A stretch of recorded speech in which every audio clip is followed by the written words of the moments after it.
Yeah.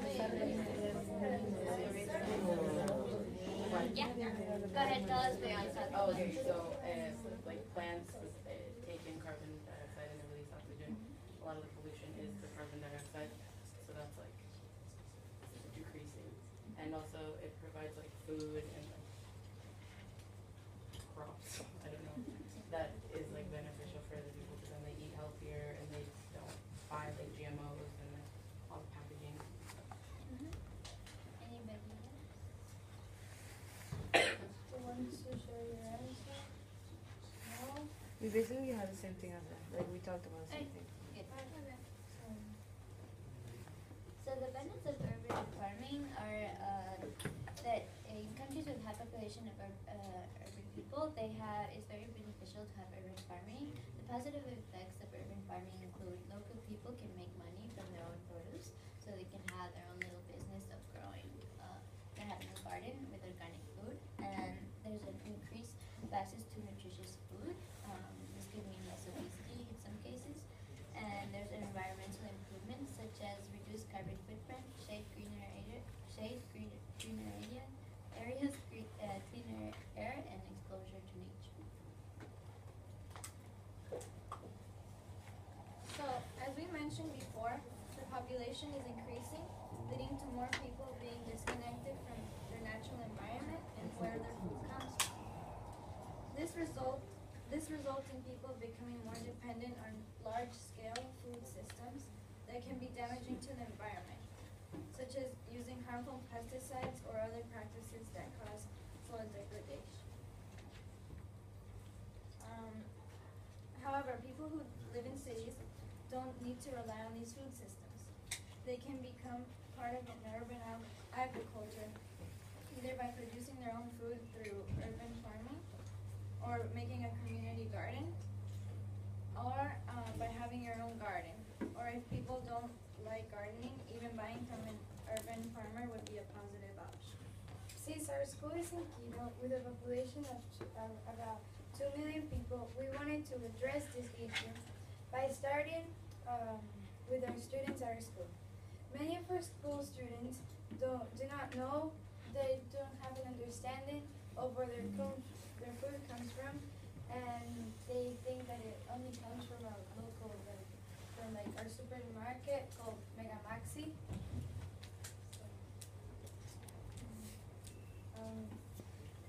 According to The Last Child in the Woods by Richard Loup, kids can develop what's called a deficient disorder, meaning kids have a limited access to nature. It causes a wide range of behavioral problems such as attention and anxiety disorders and depression, lack of exercise, and many possibly because of not going outside might cause this. There are also health problems such as lack of vitamin D and obesity. About 9 million children from ages 6 to 9 are overweight.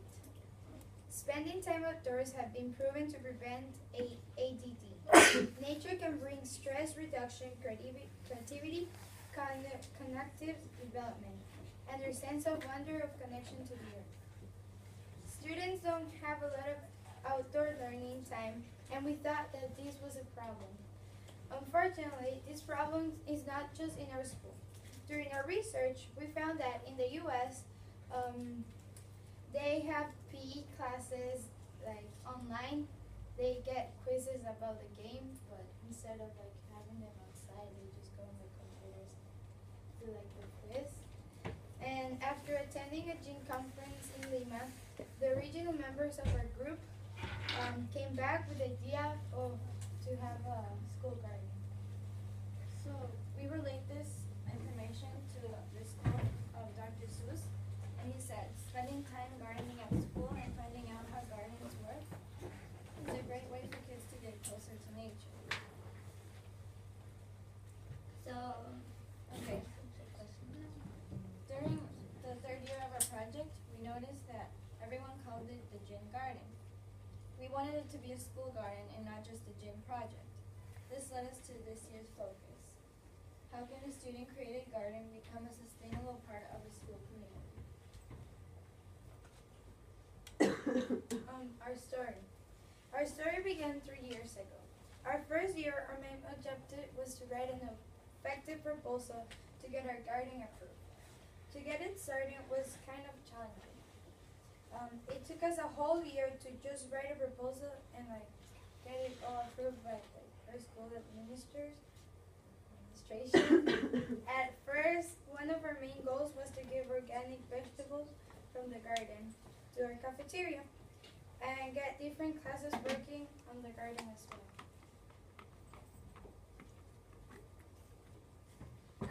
So after the proposal was approved, although a smaller space was given to us than we requested, the second year we focused on actually building the garden. We learned about a lot about gardening, and as well we planted things as well. We planted vegetables like radishes, cabbages, onions, carrots, and many of them we gave into the cafeteria, and the kids could eat them in their salad for lunch. We also sent out an email to all the teachers in the school so that they could come out to the garden and plant things in the space. Only 3 teachers responded, and we realized that we needed to find another way to get more people at the school involved. So when the third year of our garden project began, we realized that we needed to work on making the garden not just a GIN thing.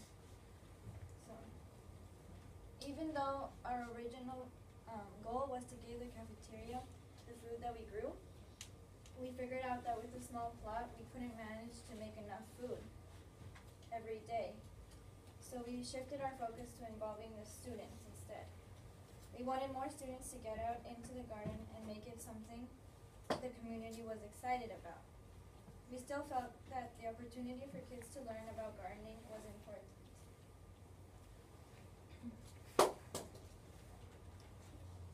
Since not many teachers were signing up, we decided to use what we learned when creating the garden and started an after-school activity from grades 1 through 5 so we could get kids more involved.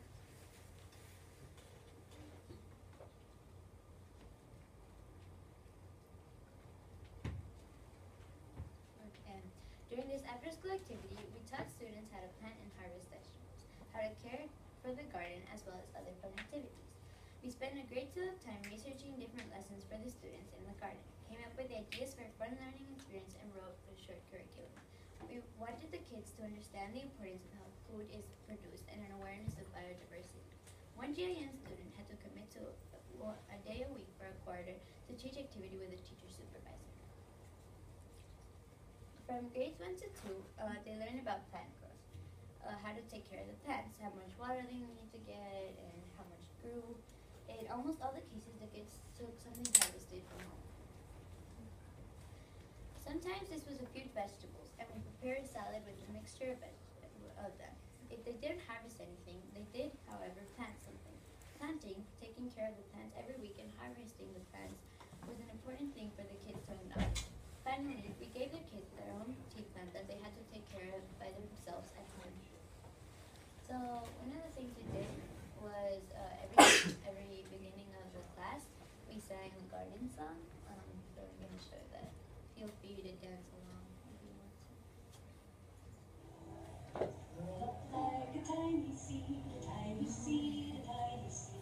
Warm sun is what you need. Now you can start growing.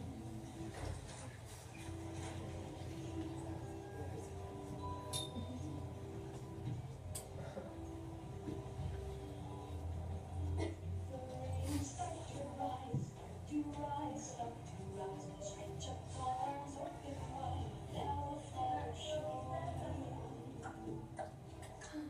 I'm a robot.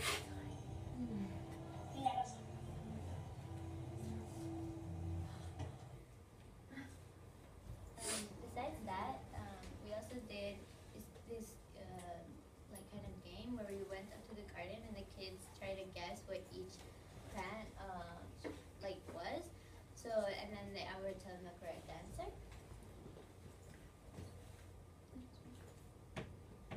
So here's a label, and then after they had guessed, we knew what each plant was that by just seeing it or smelling it. We made labels with these spoons and we labeled the garden.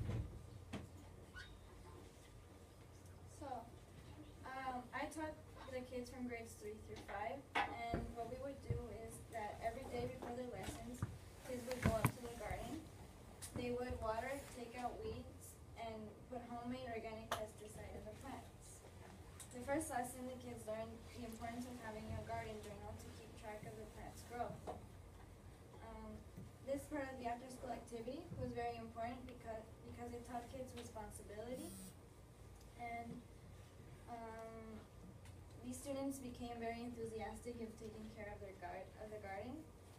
And also another lesson that we taught to the 3 through 5th graders was for them to understand what a plant has, meaning the parts of the plant, what a plant needs, water, sunlight, and what a plant gives, like oxygen, fruits, and seeds.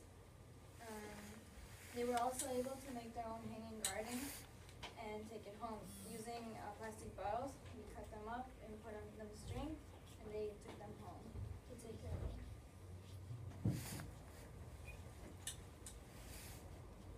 So this is just one of the reflections they had at the end of the class. This was second grade, I believe. So if you can't read, it says, I learned that there is many kind of food in the world, and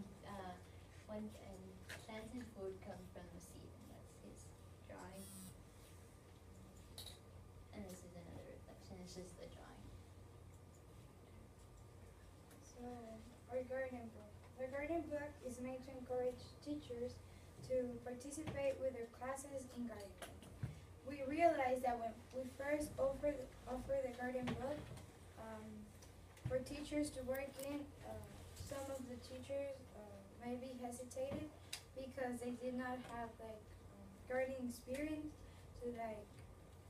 so we created a research for them with advice on how to get started. We share it with the teachers as a Google Doc, and it includes homemade organic pesticides, useful links, and plants to grow well in Quito. And if you're interested to see our garden book, you can give us our email and we can share it with you guys.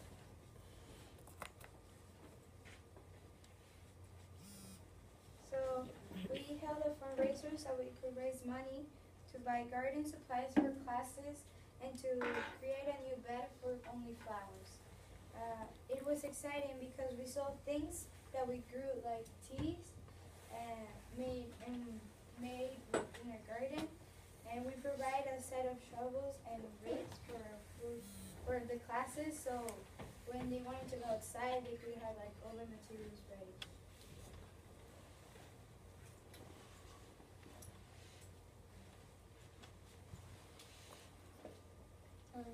So what we achieved, the first thing was the after-school activities. Students were more involved with the garden, and they became more curious and enthusiastic about participating in activities with the garden. Some kids showed better understanding of where the food comes from, instead of just accepting comes from our local supermarket. Hopefully, after seeing how urban farming grows, kids will be encouraged to grow their own food and share their knowledge with others. Teachers involved with supervising activities also learned as well. One of the teachers named Miss Tanya that helped us in the after-school activity wasn't pleased with getting her hands dirty and talking about veggies. But after all the sessions she did, she was digging her hands into the soil and without gloves, and she shares her enthusiasm for her garden. The other thing was the garden book. We are hoping to have more teachers take their classroom to work in the garden. This year we have 3 elementary classes and a high school mentor group, and we're committing to the garden. There will be at least now 1 group out there daily caring for the garden. All the garden is taken up by classes, so it's good because it's not our project anymore, it's theirs.